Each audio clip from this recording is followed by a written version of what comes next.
Bonjour Madame le Professeur.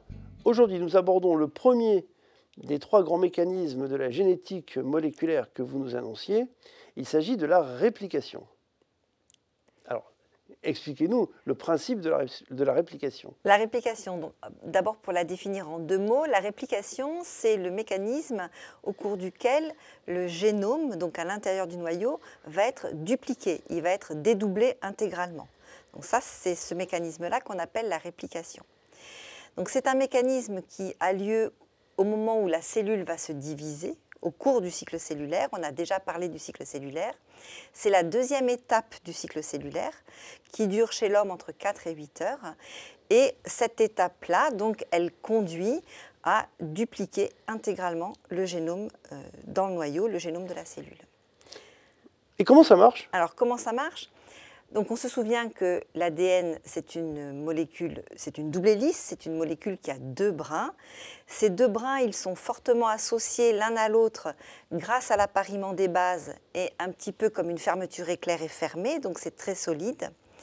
Pour pouvoir recopier, pour pouvoir dédoubler le génome, il va falloir d'abord dissocier la double hélice, faire deux simples brins. Et donc ça, ce sont des enzymes qui s'occupent de dissocier la double hélice et de faire deux simples brins. Et ensuite, chacun des brins va servir de modèle à une enzyme qu'on appelle l'ADN polymérase et qui va, en face de chaque base de chacun des deux brins, apporter une base complémentaire pour construire, pour fabriquer le second brin. Donc à partir d'une double hélice, d'un ADN double brin, dissocié en simple brin, l'ADN polymérase reconstitue en utilisant la base complémentaire à chaque fois le deuxième brin pour faire deux molécules d'ADN double brin. Et donc ça veut dire qu'en ce moment dans mon corps, il y a des tas de cellules dans lesquelles se produit ce processus.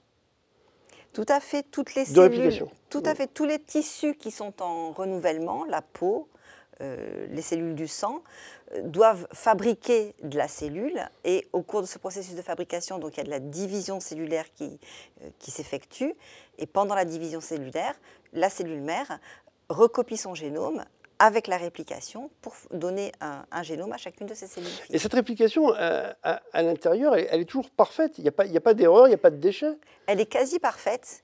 Elle est quasi parfaite et il y a besoin qu'il n'y ait pas beaucoup d'erreurs parce que sinon il y a des mutations qui rentrent dans le génome des cellules filles et donc elle est quasi parfaite.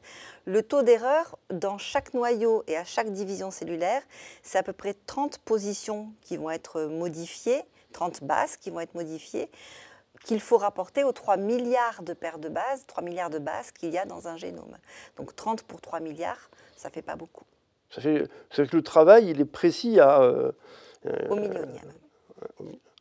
Au 100 millionième. La probabilité d'erreur dans le processus, dans mon corps, c'est 1 100 millionième. Le taux d'erreur, oui, c'est ça. Nous sommes totalement parfaits. Parfait. Merci Madame le Professeur.